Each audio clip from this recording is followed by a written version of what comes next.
লাঠিটা যে অজাগা সাপ হলো, ওই সাপ একটা একটা করে জাদুঘরের সাপগুলোকে খেতে লেগেছে।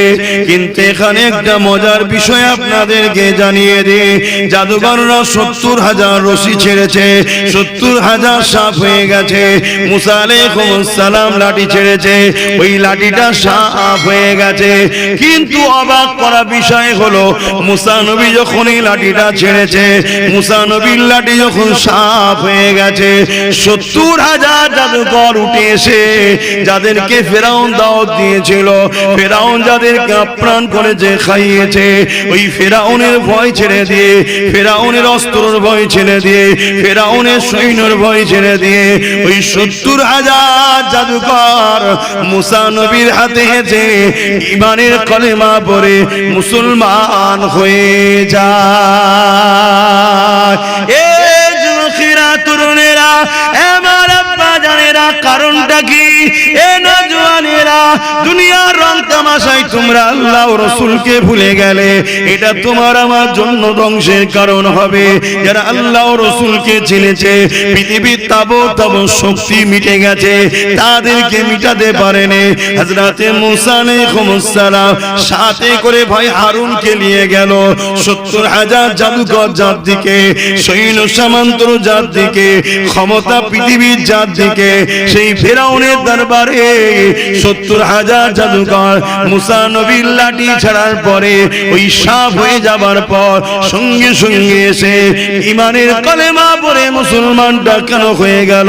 জাদুকররাও তো রশি ছেড়েছে, সাপ হয়েছে, তাহলে কেন কলেমা পড়লো? শুনে রেখে দাও, জাদু কাকে বলে, মুজিজা কাকে বলে।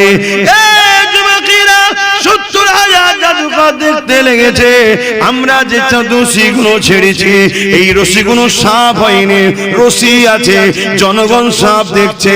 আমরা যে রশিগুলো ছেড়েছি, ওই দড়িগুলো, রশিগুলো রশি আছে, সাপ হয়নি। জনগণের চোখে ধোঁকা দেওয়া হয়েছে, জনগণ দেখছে গুলো সাপ, কিন্তু জাদুঘর গুলো দেখতে লেগেছে মুসা নবী যে লাঠিটা ছেড়েছে ওটা সত্যিকারের আর লাঠি নয়, মুসা নবীর মুজিজায় আল্লাহ পাক তাকে সত্যিকারেরই সাপ বানিয়েছে। আরো জোরে বলুন সুবহান। সাহাবা হুজুররা জিজ্ঞাসা করলেন, ইয়া রাসূলুল্লাহ, হাবিবাল্লাহ, হুজুর আর কি ফায়দা আছে? আল্লাহ নবী জানিয়ে দিলে, যখন কোন জায়গায় দ্বীন ইসলামের আলোচনা হবে, কোরআনের আলোচনা হবে, আমি রাসূলুল্লাহ আমার আলোচনা হবে, ওই মাহফিলে যারা গিয়ে বসবে, আল্লাহ পাকের একদল রহমতের ফেরেশতারা তাদেরকে ডানা করে ছায়া করে বসে যাবে, তাদের জন্য দোয়া চাইতে থাকবে। যখন আখেরি দোয়া হয়ে যাবে, ওই ফেরেশতাগুলো উড়ে উড়ে গিয়ে আল্লাহ পাকের আরশ আজিমে নিচে সিজদায় পড়ে যাবে। আল্লাহ পাক জিজ্ঞাসা করতে থাকবে, ওরে আমার ফেরেশতারা, দুনিয়া জমিন দেখি দেখে এলে বলো। তারা তখন বলতে লাগবে, আল্লাহ এমন একটা মাহফিল দেখলাম যেখানে আপনার বান্দারা আলোচনা করে, উলামারা, আর আপনার বান্দারা বসে বসে আপনার কথা, আপনার হাবিবের কথা শুনে আর খুশি হয়ে আলহামদুলিল্লাহ সুবহানাল্লাহ বলতে থাকে। আমার আল্লাহ এটা শুনে খুশি হয়ে যায়।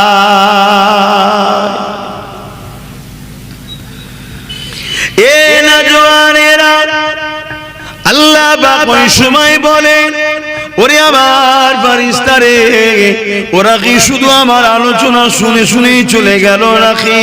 না, আমার কাছে কোনো আরজু রেখেছে। ওই সময় ফেরেশতারা বলতে লাগে, ও রব্বি আল্লাহ পাক, ওরা আপনার কাছে জাহান্নাম থেকে নাজাত চেয়েছে, জান্নাতের জন্য আশা করেছে। আমার আল্লাহ জানিয়ে দেয়, ওরে আমার ফেরেশতারে তোরা সাক্ষী থেকে যা, আমি আল্লাহ ওদের জন্য জাহান্নাম আর রাখবো না, আমি আল্লাহ ওদেরকে জান্নাতি বানিয়ে দিব। আরো জোরে বলুন সুবহান। না জানি কোন মাহফিলটা কবে কবুল হবে আমাদের কারো জানা আছে? এক কথা বলুন, তা যদি একটু বসে যায়, একটু জুড়ে যায়, আর যদি কবুল হয়ে যায়, কপাল খুলবে না? খুলবে না। কিন্তু কপাল যদি ফাটা হয়, হাজার বুঝালো পরিবর্তন হবে? হবে না। হযরত মুসা আলাইহিস সালামকে আল্লাহ বললেন, ও মুসা, ফিরাউনকে আমি রাজ ক্ষমতা দিলাম, কিন্তু ফিরাউন ক্ষমতা পেয়ে যাবার পরে বড় সীমানা লঙ্ঘন করে দিয়েছে। ও আমি আর বিরোধিচার করতে লেগেছে, গরিব গুলোকে জুলুম করতে লেগেছে, মানুষগুলোকে হত্যা করতে লেগেছে, এমনকি নিজেকে খোদা পর্যন্ত দাবি করে দিয়েছে। ও হযরত মুসা, আপনি যান, ওকে যে সঠিক মেসেজটা দেন, ওকে যে সঠিক মেসেজটা দেন। ইসলামের সিস্টেম হলো, কেউ যদি ভুল করে তাকে একবার শিখাও, দুবার শিখাও, তিনবার বলো যে তুমি ভুল করছো। যদি না শুনে চতুর্থবার তার জন্য মোকাবেলার জন্য তৈরি হও। শুনছেন তো? আমার দেশের কেন্দ্র সরকারও যদি ভুল করে, একবার বুঝাবো, দুবার বুঝাবো, তিনবার বুঝাবো, চতুর্থবার নয়। নিজের অধিকারের জন্য সংগ্রাম করতে হবে। শুনছেন তো নাকি? হযরত মুসা আলাইহিস সালাম আল্লাহ রাব্বুল আলামিন যখন হুকুম করে দিলেন, তিনি দেখতে লেগেছেন ফিরাউনের কাছে রাজ ক্ষমতা রয়েছে, ফিরাউনের কাছে অর্থ পাওয়ার আছে, ফিরাউনের কাছে ম্যান পাওয়ার আছে, ফিরাউনের কাছে রাজ ক্ষমতা আছে, ফিরাউনের কাছে অস্ত্র পাওয়ার আছে।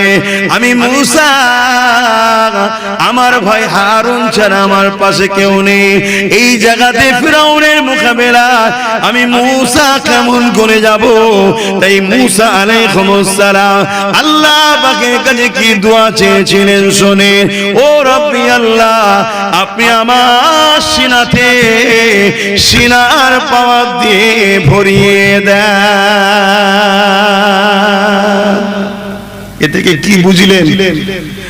যে কোনো জালিমের মোকাবেলা করতে গেলে কোন পাওয়ার লাগবে? জোরে বলুন।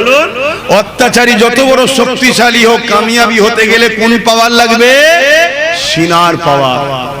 আল্লাহর কাছে বলে, আল্লাহ আপনি আমায় সিনাতে পাওয়ার দেন, আমার পিছনে লোক দেন, অস্ত্র দেন, এসব নয়, সিনাই পাওয়ার দেন। হযরত মুসা আলাইহিস সালাম চলে গেলেন, ফিরাউনের কাছে গিয়ে দাওয়াত দিচ্ছে, নায়ের মেসেজ দিচ্ছে। ফিরাউন রেগে লাল, মুসা নবীকে অনেক ক্ষতি করার চেষ্টা করছে, কোনো দিক দিয়ে পারেনি। বলুন সুবহানাল্লাহ। আমি সংক্ষেপ করে বলছি। এমন সময় ফিরাউন ঠিক করলো, মুসা নবীকে জাদুকর দিয়ে ধ্বংস করে দেবো, ক্ষতি করব জাদুকর দিয়ে। আর জাদুর সাহারা যারা নেয় তারা জালিম হয়। তারা কি হয়? জালিম হয়। তা ফিরাউন ৭০,০০০ জাদুকরকে দাওয়াত দিয়েছে, রাজ দরবারে খাওয়া দাওয়া হয়েছে। মুসা নবীর মোকাবেলায় লাগবে ৭০,০০০ জাদুকর। ৭০,০০০ জাদুকর একটা করে রশি নিয়ে এসেছিল, দড়ি ছেড়ে দিয়েছে, সব সাপ হয়ে গেছে। মুসা নবীর হাতে লাঠি ছিল। আল্লাহ বলল, মুসা তোমার আশা লাঠিটা ছেড়ে দাও। মুসা নবী যেই ছাড়লেন, বিশাল বড় একটা অজগর সাপ হয়ে গেল। জোরে বলুন সুবহানাল্লাহ।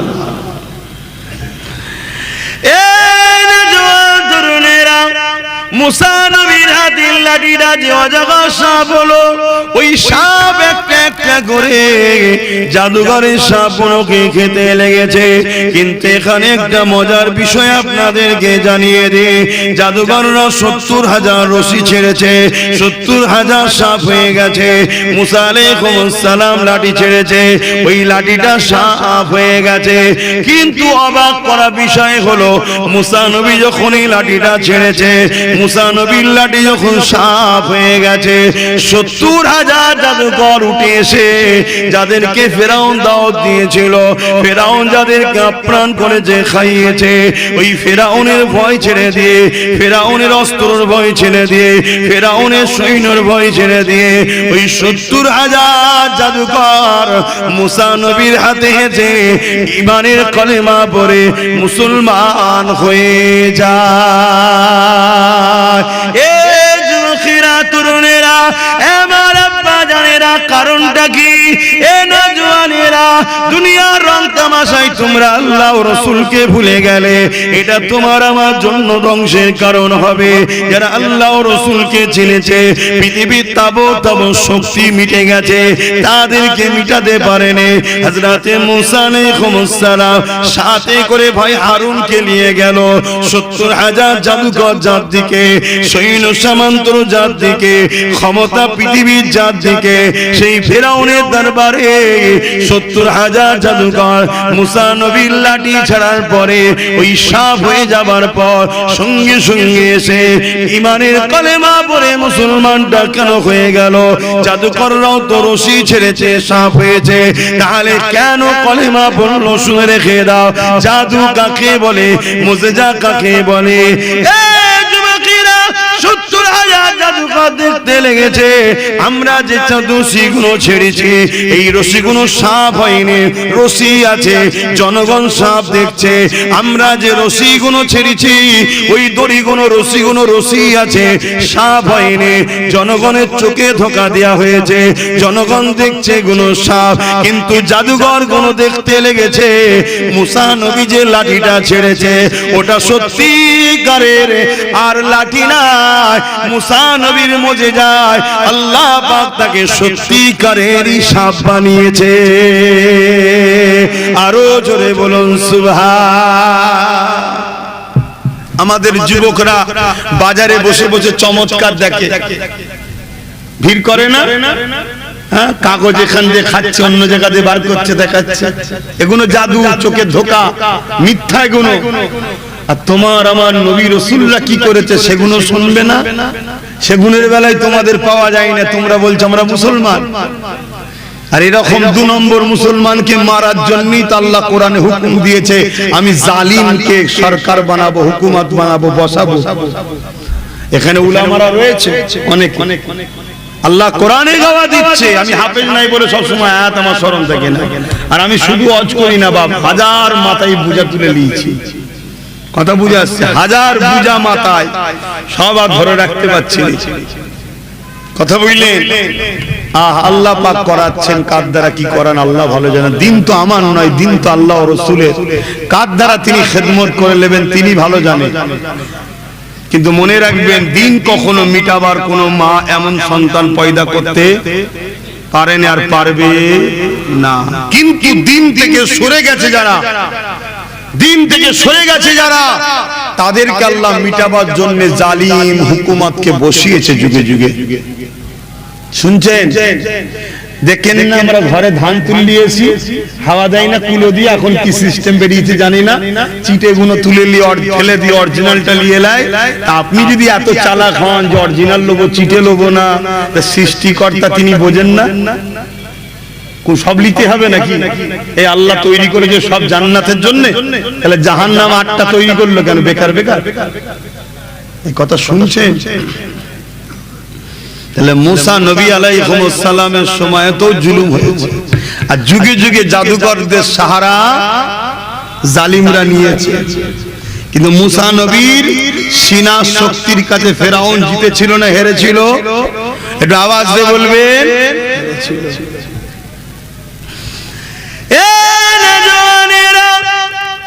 আল্লাহ নবী, নবী দয়া নবীর দিকে আগিয়ে এসি, আরে আমার নবীর উপর বারবার জুলুম অত্যাচার করেছে আবু জেহেল। আল্লাহ নবীর উপরে কত জুলুম করেছে। এ নবীর উম্মতেরা, আজকে আমরা দাড়ি টুপি মসজিদ মাদ্রাসা সহজে পেয়ে গেলাম, তাই ইসলামের উপরে আমাদের গুরুত্ব নাই, তাই মসজিদ গুলোর উপরে আমাদের গুরুত্ব নাই। মসজিদ গুলো যুবকরা যাও না বলি তো আজকে মসজিদ গুলোর উপরে জুলুম অত্যাচার হতে লেগেছে। যদি মুসলমান তোমরা মসজিদে যেতে যুবকরা, তাহলে শয়তান কখনো মসজিদের বিরোধী করার সাহস পেত না। এ যুবকেরা, তরুণেরা, আল্লাহ নবী, নবী দয়া নবী যখন দুনিয়া জমিনে আসলে ইনসাফের কথা বলতে লাগলে, ইনসানিয়তের কথা বলতে লাগলে, মানবতার কথা বলতে লাগলে, গরিবের কথা বলতে লাগলে। এখানে আরো একটা বলে দিই, আমাদের মধ্যে অনেকে ধারণা এসে গেছে ইসলাম মানে নামাজ, রোজা, দাড়ি টুপি, এগুলো। এটা আমাদের মধ্যে অনেকের ধারণা এসে গেছে, বিশেষ করে মোল্লা মৌলী সাহেবদের মধ্যে। শুনছেন তো, নামাজ মানে দাঁড়ি টুপি, এই ইসলাম মানে দাঁড়ি টুপি নামাজ রোজা বাস ইসলাম হয়ে গেছে। আরে এগুলো অনেক পরের বিষয়, এগুলো ইসলাম জানি, কিন্তু ইসলামের প্রথম নয় এটা, এটা অনেক পরের বিষয়। এইটা হলো রজবের মাস, এই মাসে নবী মেরাজে গিয়েছিলেন, সেখান থেকে নামাজ এনেছিলেন। কত শুনছেন তো নাকি? ইসলামের প্রথম বিষয় হলো একত্ববাদ, এক আল্লাহকে মানা। দ্বিতীয় বিষয় হলো রিসালাতের উপরে ঈমান আনা।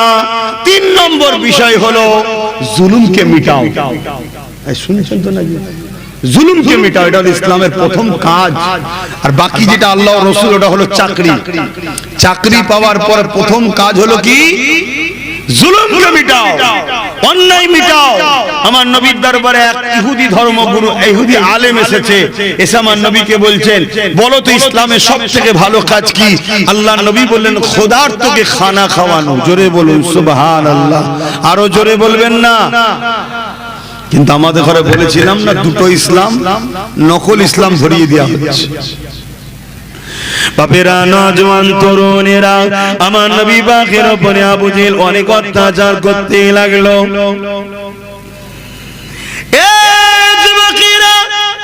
কেন আবু জেহেল অত্যাচার করেছিল? আল্লাহ নবী ইনসাফের কথা বলে। আবু জেহেল তো মানুষকে লুটে রাখে, আল্লাহ নবী মানুষের হকের কথা বলে। আবু জেহেল তো মানুষকে লুটে রাখে, আল্লাহ নবী তো মুসলিমের পাশে দাঁড়ায়। আবু জেহেল তো জুলুম করে, আল্লাহ নবী তো নারীদের অধিকারের কথা বলে। আবু জেহেল তো নারীদের শোষণকারীদের পক্ষে, আল্লাহ নবী ইনসাফ ইনসানিয়াতের কথা বলে, মানব বন্ধনের কথা বলে, সম্প্রীতির কথা বলে, ভাতৃত্বের কথা বলে, গরিব এতিমদের পক্ষে কথা বলে। কথাই নবী আমার আল্লাহ জমিনের উপরে ইনসাফ ইনসানিয়াত প্রতিষ্ঠিত করার কথা বলে। আর আবু জেহেল মানুষকে বোকা বানিয়ে দিয়ে 360টা নকল খোদা দিয়ে তাদের দ্বারা জুলুম অত্যাচারের শাসন ব্যবস্থা তৈরি করেছে। এই জন্য আবু জেহেল আমার নবী পাকের বিরুদ্ধে লেগে গেল। শুধু আবু জেহেল উতবা সাইবা নয়, রোম আমার নবীর বিরুদ্ধে লাগলো, পারস্য আমার নবীর বিরুদ্ধে লাগলো। এমন করে পৃথিবীর সুপার সুপার পাওয়ার গুলো আমার নবী পাকের বিরুদ্ধে লেগে গেল। অথচ আমার নবী একা তাদের বিরুদ্ধে মোকাবেলায় দাঁড়িয়ে গিয়ে ইনসাফের বাণী, ন্যায়ের বাণী, মানবতার বাণী, সত্যের বাণী, আল্লাহ পাকের কোরআনের কথা মানুষকে শোনাতে লাগলো। এ যুবকেরা, তরুণীরা, বাপেরা, আমার নবী পাককে রুখতে আবু জেহেল পারছে না। আমার নবী পাককে নানান দিক দিয়ে কষ্ট দেয়। আমার নবী যখন আল্লাহকে সিজদা করে, আবু জেহেল আমার নবীর পিঠে পর্দা দুম্বা উটের ভুঁড়ি পর্যন্ত চাপিয়ে দেয়। আমার নবী পাককে মারার জন্য আবু জেহেল কুয়া পর্যন্ত খুঁড়েছে। আমার নবী পাককে এমন করে সোশ্যাল বয়কট করে দিয়েছে। এ যুবকেরা, তরুণেরা, এ নবী পাকের প্রেমিকেরা, কোন দিক দিয়ে আবু জেহেল রুখতে পারেনি। 1 জন 2 জন 3 জন করে 39 জন আমার নবী পাকের হাতে হাত দিয়ে ঈমানের নূরে কলেমা পড়ে মুসলমান হয়ে গেছে। এ নওজোয়ান তরুণেরা, বাপেরা, কি করে রুখা যাবে? আবু জেহেল তার মন্ত্রী সবার একটা মিটিং ডেকেছে, সরদার লিডার নেতাদেরকে নিয়ে বসেছে। মুহাম্মদকে রুখতে হবে, মুহাম্মদ রাসূলকে রুখতে হবে। ওই সময় ইবলিস ছদ্মবেশে এসে আবু জেহেলকে পরামর্শ দিল, এই রুকার একটাই পন্থা হলো মুহাম্মদকে শহীদ করে দাও। নাউজুবিল্লাহ। কে দায়িত্বটা নেবে? কারো তো সাহস হতে লেগেছে না। কেন? সবাই জানে মুহাম্মদ রাসূলটাকে, এই সাহস কেউ নিচ্ছে না। কিন্তু একটা যুবক ছেলে দাঁড়িয়ে গেল, নাম তার ওমর ফারুক। তখন ফারুক ছিল না, কিন্তু আমাকে তো বলতে হবে। বুঝতে পারছেন তো? এই অসুবিধা হচ্ছে আপনাদের, মাইকের আওয়াজ শুনতে পাচ্ছেন? হ্যাঁ, আমি একটা মেসেজ দিতে চাইছি, একটু ধৈর্য ধরে শুনুন। হযরতে ওমর ফারুক, তখন হযরতও ছিল না, ফারুকও ছিল না, কিন্তু আমাকে তো বলতে হবে। তখন শুধু ওমর ছিল, কিন্তু আমি ওইভাবে নাম বলতে পারবো না।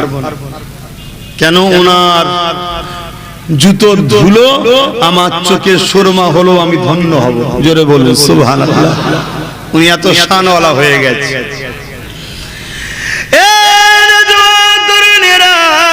হযরত ওমর ফারুক দাঁড়িয়ে গেল। তখন আল্লাহ নবী সম্বন্ধে আবু জেহেল ওমর ফারুককে ভুল বুঝিয়ে রেখেছিল। আজও যেমন আমার দেশের একটা বড় অংশকে তোমার আমার চোখের পিছনে ভুল বোঝানো হয়েছে, এখন তো প্রকাশ্য মিডিয়ায় বোঝানো হচ্ছে। এটা আজকে নতুন নয় গো, শয়ে শয়ে বছর ধরে প্ল্যান চলে আসছে। আমি অনেক আগে বলেছি, সাপ দেখলে যেমন তোমরা মারো, তোমাদের পিছনে একটা শ্রেণীর ব্রেনকে ওয়াশ করা হচ্ছে। মুসলমান দেখলেই তারা মারবে, তাদেরকে ছোটবেলা থেকে ট্রেনিং দেওয়া হচ্ছে, তাদের স্কুলগুলোতে প্রশিক্ষণ দেওয়া হয়, তাদের স্কুলগুলোকে বিদ্বেষ করা তৈরি করা হয়। এইভাবে পুরো ভারত জুড়ে চলছে। তা থেকে আমার বাংলাও নিরাপদ নয়। আমার বাংলার কিছু কম বেশি ১,৫০০ জায়গা তৈরি হয়ে গেছে, যেখানে মুসলমানের বিরুদ্ধে প্রশিক্ষণ দেওয়া হচ্ছে। ছোট ছোট বাচ্চাগুলোকে বোঝানো হচ্ছে মুসলমান মানে আতঙ্কবাদী, মুসলমান মানে দেশদ্রোহী, দাড়ি টুপি মানে জঙ্গি, ওদেরকে মেরে দিলে পাপ হবে না পুণ্য হবে, ওরা আমাদের ধর্মের দুশমন, ওদেরকে মেরে দেওয়া দরকার। মাদ্রাসাগুলোতে জঙ্গি তৈরি হয়, মোল্লা মুলি সাহেব মানে ISIS এর সঙ্গে হাত আছে, ওদেরকে ধরে ধরে নিয়ে চলে আসো। 10 বছর 15 বছর লাইফটাকে বরবাদ করে দিবার পর তারপরে তাদেরকে ছেড়ে দাও। এই নাটক চলতে লেগেছে। কিন্তু যুবকেরা শুনে রেখে দাও, এই কথা আজ থেকে 5-6 বছর আগে ধরে আমি প্রচার করছি। কিন্তু তখনকার সময় বহুত উলামারা আমার বিরুদ্ধে কথা বলেছিল, বহুত বুদ্ধিজীবীরা আমার মা বাপ তুলে গাল দিয়েছিল। কিন্তু আজকে দিনে দেখছি প্রকাশ্য মিডিয়াতেই বলা শুরু হয়েছে। মিডিয়া খুললেই দেখুন একদল লোক প্রকাশ্য বলতে লেগেছে মুসলমান মানেই তারা জিহাদি, জিহাদি মানে আতঙ্কবাদী, দাড়ি টুপি মানে জঙ্গি, দাড়ি টুপি মানে সন্ত্রাস। মাদ্রাসাতে আতঙ্কবাদী শিক্ষা দেওয়া হয়, মাদ্রাসাগুলোকে ব্যান করে দেওয়া হয়। অলরেডি ভারতের বিভিন্ন জায়গায় মাদ্রাসাকে ভেঙে দেওয়া হচ্ছে, মাদ্রাসাগুলোকে বন্ধ করে দেওয়া হচ্ছে। এই যুবকেরা আমার বাংলাতেও মাদ্রাসা বন্ধ করে দেওয়া হয়েছিল। আমি আব্বাস সিদ্দিকী লড়াই করে খুলেছিলাম। তোমরা জানো কি জানি না, আজ থেকে 8-9 বছর আগের কথা বলছি। চুচুড়ার ঐতিহাসিক মাদ্রাসা বন্ধ করেছিল রাজ্য সরকার। আমি লড়াই করে ওই মাদ্রাসা মসজিদকে খুলেছিলাম। অনেকে আমাকে দালাল বলেছিল, গালিগালাজ করেছিল। এ যুবকেরা সব ভুলে যাও, আমিও মাফ করে দিলাম। আসো ঐক্যবদ্ধ হও, উলামারা জবান খোলো, আলেমরা মুখ খোলো, ইমামরা কথা বলো, সবাই মিলে বলো। একা আব্বাস সিদ্দিকী বললে হবে না, 1 লক্ষ মুখ দরকার, কথা বলতে হবে। 1 লক্ষ যদি কথা বলা শুরু করো, এই সমাজের যুবকরা তখন উঠে দাঁড়াবে। না হয় আমার মতো হালকা বয়সে একজন মুখ খুলবো, সবাই চুপ থাকবে। এই সাধারণ যুবকগুলো ভাববে আব্বাস ভুল করছে। কি গো, ভাববে না? ভাববে না? কথা বলো উলামারা, এখনো পানি বেশি দূর গড়াইনি, ধরে লাও তাড়াতাড়ি, ধরে নাও। ভয় লাগছে? ভয়? আসো আমার সঙ্গে কথা বলো, তোমার সাথে আমিও কিছু কথা বলবো। আশা করছি তোমার ভয় কেটে যাবে। চিন্তা করছো কেন? আসো, মুখ খোলো, না এই যুব সমাজ ধ্বংস হয়ে যাবে, ইসলামের উপরে আঘাত আসবে। আল্লাহ তোমাকে আমাকে ছাড়বে না। হ্যাঁ, ছাড়বে না।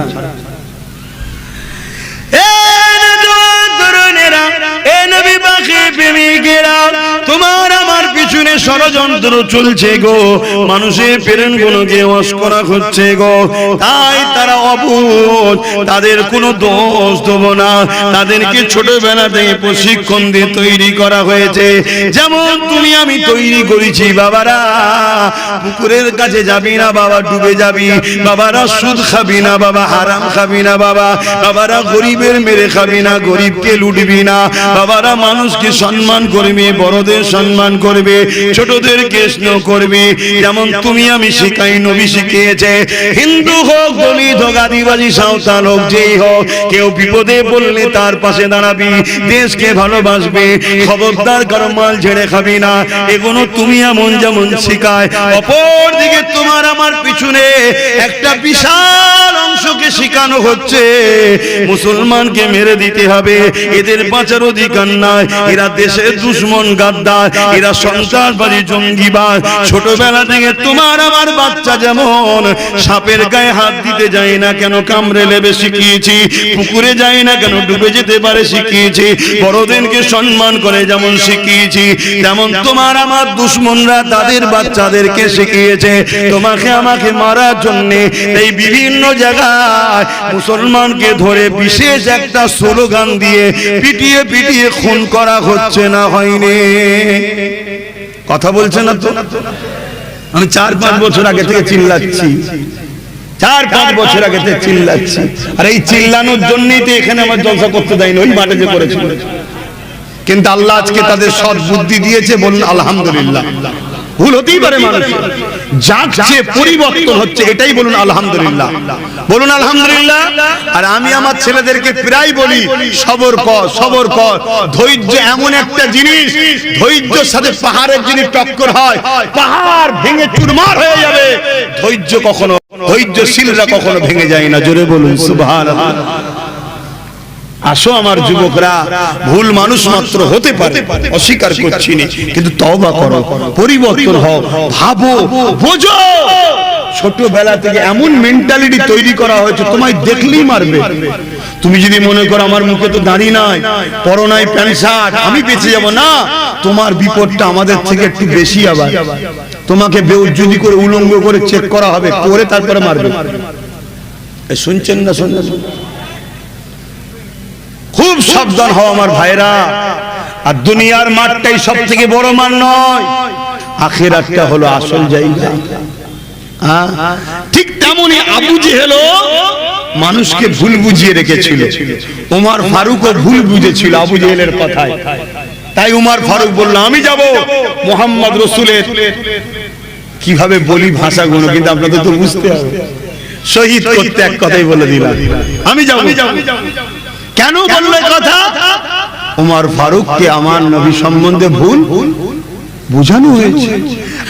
বাপেরা, নওজোয়ান তরুণেরা, আবু জেহেল চেয়েছিল আমার নবী পাককে শহীদ করবে। হযরত উমর দাঁড়িয়ে গেল, এই কাজের দায়িত্ব আমি নেব। আবু জেহেল মনে বড় খুশি হয়েছিল, কেননা অন্য কেউ দায়িত্ব নিলে এটা সাকসেসফুল হবে না, উমর কিন্তু দায়িত্ব নিয়েছে, অবশ্যই সে সাকসেসফুল করতে পারবে। এই যুবকেরা, তরুণেরা, কেন উমর ফারুকের মোকাবেলা করার তখন কারো ক্ষমতা ছিল না, উমর ফারুকের বিরুদ্ধে দাঁড়াবার কারো শক্তি ছিল না। এত বড় তিনি ক্ষমতাবান ছিলেন। অনেক বড় কথা, পুন পুনায়ের কাছে ওদিকে যাচ্ছি না, আমার নবী পাক এদিকে দোয়া করতে লেগেছে। ও রাব্বি আল্লাহ, উমর না আবু জেহেল দুজনের মধ্যে একজনকে আপনি হিদায়াত করে দিন আল্লাহ।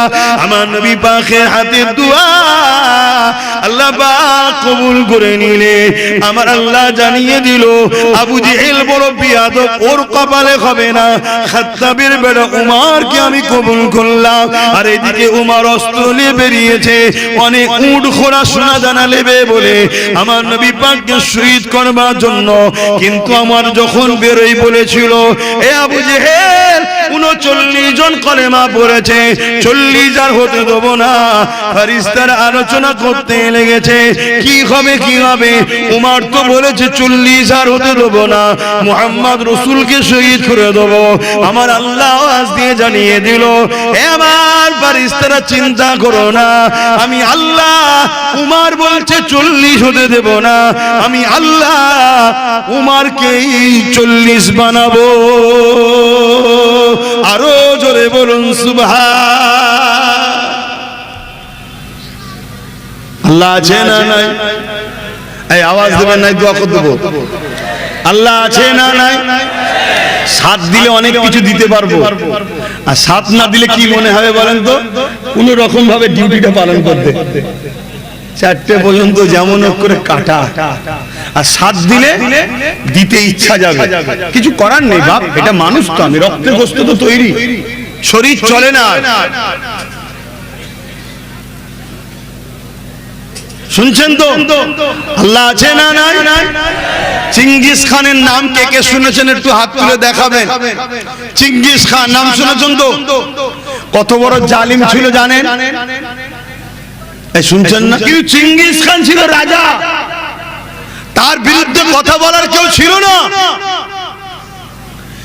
সে রাজ ক্ষমতা নিয়ে 1 কোটির উপরে মুসলমানকে মূলো কাটা পেঁয়াজ কাটার মতো কেটেছে। আমার উলামা ভাইয়েরা মন দিয়ে শোনেন, পানি এখনো বেশি গড়াই নেই, আসুন 1 মিনিট হই, কথা বলুন, জবান খুলুন, ওসিলা হিসাবে পাশে দাঁড়াবো। এই মাথায় ঢুকছে না? ঢোকে না। হযরত ওমর ফারুক রওনা দিল।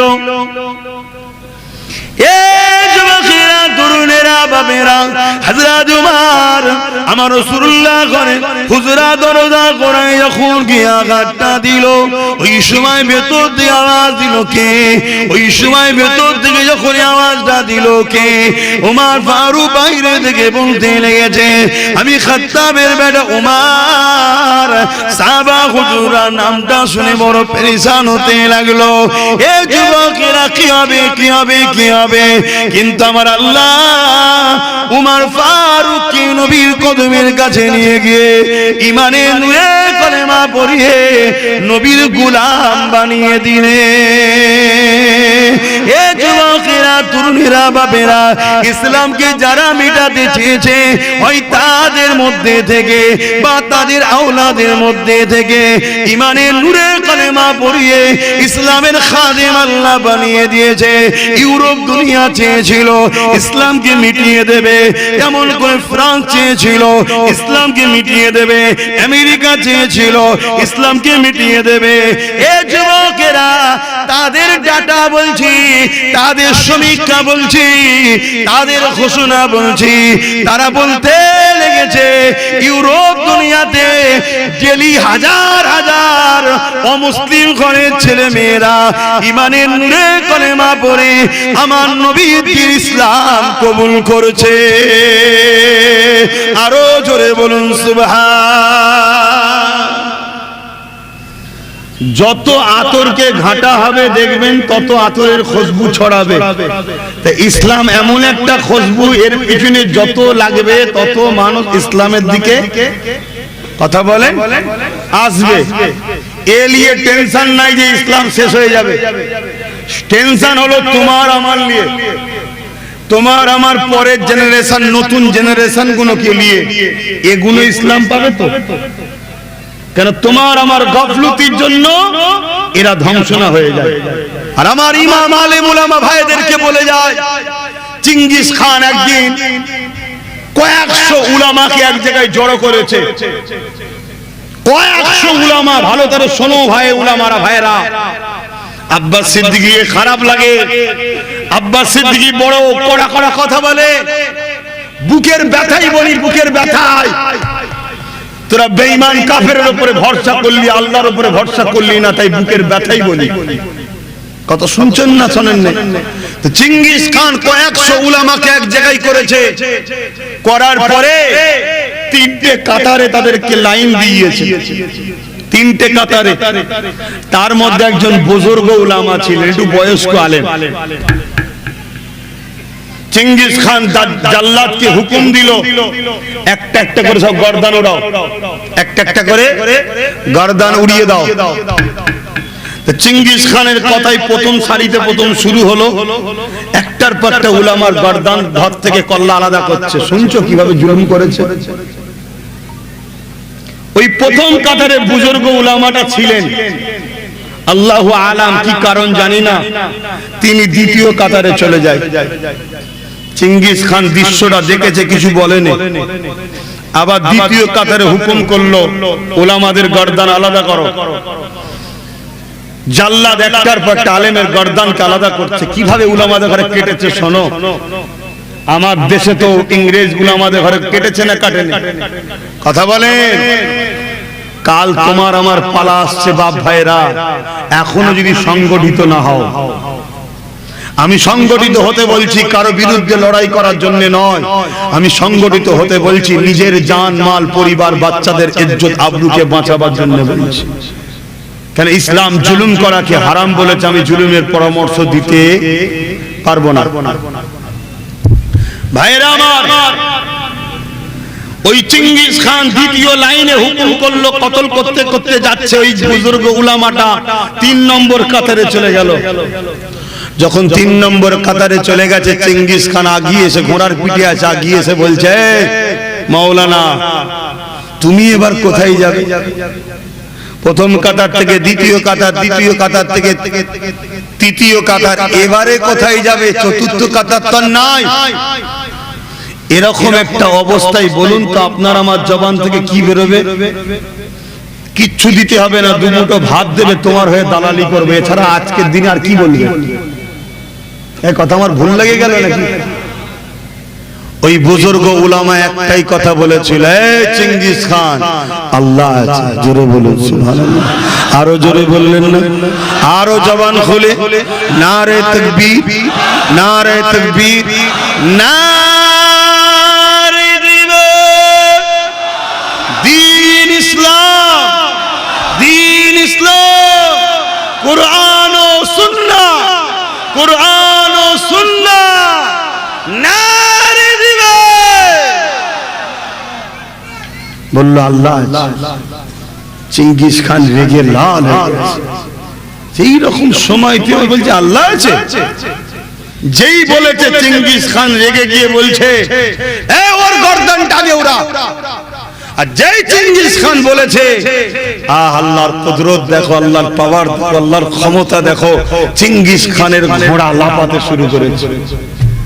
লাফানো তো লাফানো, ও লাফানো আর রুখতে পারছে না, এবারে ছুটতে শুরু করেছে। চেঙ্গিস খান থামাতে লেগেছে, তার সৈন্যরা থামাতে লেগেছে, জাল্লাদ এইদিকে দাঁড়িয়ে রয়ে গেছে। আরে কি হবে? লাস্টে জাল্লাদও ছুটেছে, চেঙ্গিস খান ছুটতে লেগেছে, সৈন্য ছুটতে লেগেছে, জাল্লাদও ছুটতে লেগেছে। আল্লাহর আলেম বান্দা দাঁড়িয়ে দাঁড়িয়ে দেখছে, আর আসমানের দিকে মুখ তুলে বলছে আল্লাহু আকবার, আল্লাহু আকবার, আল্লাহু আকবার। ওই ঘোড়া ছুটছে, এদিক ওদিক লাপাতে লাপাতে চেঙ্গিস খান পা স্লিপ করে একটা পা ঘোড়া থেকে ফসকেছে, আর একটা পা রাখার জায়গায় জড়িয়েছে, জমিনের উপরে মাথা পড়েছে, পা ঘোড়ার সাথে জড়িয়ে আছে, পাথরে লাগে ছিন্ন বিচ্ছিন্ন হয়, মগজ বেরিয়ে যায়। এই অবস্থায় ঘোড়া ছুটতেইছে ছুটতেইছে ছুটতেইছে। যখন চেঙ্গিস খান মরে গেল, ঘোড়া দাঁড়িয়ে গেল। বলুন আল্লাহু আকবার, বলুন আল্লাহু আকবার। তোমরা আল্লাহর হও, রাসূলের হও, ন্যায়ের পক্ষে থাকো, বাচ্চাগুলোকে জজ বানাও, উকিল বানাও, ডিএম বানাও, পাশাপাশি নবী মুহাম্মদ রাসূলের গোলাম বানাও, দেখবে আল্লাহ সাহায্য পাবে তোমরা। কত শুনছো আমার ভাইরা? এই বাজুর জোর দিয়ে লড়াই করে তোমরা জিততে পারোনি, আর পারবে না। তোমাদেরকে সিনার জোরে দরকার, সিনার জোর। ওই সিনার জোরে বলেছিল আল্লাহ আছে, আর আল্লাহ জিতালো না, জিতালো না। বাপেরা, নজওয়ান তরুণেরা, এ নবী পাকের প্রেমিকেরা, চিন্তার কোনো কারণ নেই, আল্লাহ আছে। এ নজওয়ান তরুণেরা, যারা চেয়েছে ইসলামকে মিটিয়ে দিবার, আল্লাহ তাদেরকে মিটিয়ে দিয়েছে, এবং তাদের নসলের বাচ্চা দিগকে ইমানের কলেমা পড়িয়ে আল্লাহ পাক ইসলামের ছায়াতলে ঢুকিয়ে দিয়েছে। চিন্তার কোনো কারণ নেই। ইতিহাসের পাতা সাক্ষী দিয়ে যায়, বদরের জমিনের একটা ঘটনা আপনাদেরকে জানিয়ে দিয়ে যায়, সবাই আপনারা জানে। তারপরে একটু স্মরণ করিয়ে দিই। ওই বদরের জমিনে আবু জেহেল 1000-এর উপরে সৈন্য নিয়ে আল্লাহ নবীর বিরুদ্ধে আগিয়ে এসেছিল। আমার নবীর মদিনার উপরে জুলুম করতে চেয়েছিল। আমার নবী পাক মাত্র 313 জনকে নিয়ে ওদের সামনে দাঁড়িয়ে গেল। আবু জেহেল বাহিনীর সংখ্যা 1000-এর উপরে, তাদের হাতে ঢাল আছে, তরোয়ার আছে, তীর আছে, বল্লম আছে। আর আমার নবী পাকের সাহাবাদের হাতে খেজুরের ডাল রয়েছে। চিন্তা করে দেখো, একদিকে তীর রয়েছে, ঘোড়া রয়েছে, অস্ত্র রয়েছে, তাদের সংখ্যা 300, এমন করে 1000-এর উপরে। আর একদিকে রয়েছে মাত্র খাজুরের ডাল, সংখ্যা বা 313 জন। কিন্তু লড়াইয়ের পরে দেখা গেল 313 জন জিতে গেল, 1000-এর উপরে হেরে গেল। এ যুবকেরা, তরুণেরা, বাপেরা, কিসের জোরে 313 জন জিতেছিল? তাদের হাতে অস্ত্র তরোয়াল না থাকতে পারে, কিন্তু 313 জনের অন্তরে আল্লাহ ও নবীর প্রেম ভালোবাসা, যাকে বলা হয় ঈমান, অর্থাৎ সিনা শক্তি ছিল। আরো জোরে বলুন সুবহান। তাহলে সিনা শক্তির দরকার আছে না নাই? আওয়াজ দিয়ে বলুন, দরকার আছে না না? পৃথ্বীরাজ চৌহানও ঠিক এরকমই ভেবেছিল, গরিবে নওয়াজ খা, আমার হাতে মন্ত্রী, মিলিটারি, প্রশাসন, পুরো দেশ আমার হাতে, এই গুটি কত মুসলমানকে দেখে ভয় খাবার কি দরকার? কামানের সামনে বসাও আর উড়িয়ে দাও। কিন্তু পৃথ্বীরাজ চৌহানের মা বলে গিয়েছিল, খাত লিখে দিয়ে গিয়েছিল, তোর রাজত্ব চলাকালীন একজন মুসলমান আসবে, তার বিরুদ্ধে লাগতে যাবি না, সে তোর রাজত্ব নেবে না, সে মানুষকে অধিকার দেবে, গরিবের পক্ষে কথা বলবে, এতিমের পক্ষে কথা বলবে, ইনসাফের কথা বলবে, তার বিরুদ্ধে লাগতে যাবি না। তার বিরুদ্ধে যদি লাগিস, আমি তোর মা বলে যাই, তোর রাজত্ব শেষ হবে। পৃথ্বীরাজ চৌহান যখন চিঠিটা পড়লো, পড়ে দেখছে, আরে আমার মা যখন লিখেছিল, মায়ের বয়স ছিল 90 বছর, আমার হাতে সুপার পাওয়ার, এই কটা মুসলমান আমাকে মিটিয়ে দেবে। গরিবের নামাজের পিছনে লাগতে গেল। পৃথ্বীরাজ চৌহান মিটেছিল না মেটেনি? জোরে বলে। ভিডিওটি যদি আপনাদের অন্তরে স্পর্শ করে থাকে তবে লাইক দিন, কমেন্টে আপনার মূল্যবান মতামত জানাতে ভুলবেন না। আর অবশ্যই চ্যানেলটিকে সাবস্ক্রাইব করে আমাদের সঙ্গে থাকুন। আপনাদের দোয়া ও ভালোবাসাই আমাদের এগিয়ে চলার প্রেরণা। আসসালামু আলাইকুম ওয়া রাহমাতুল্লাহি ওয়া বারাকাতুহু।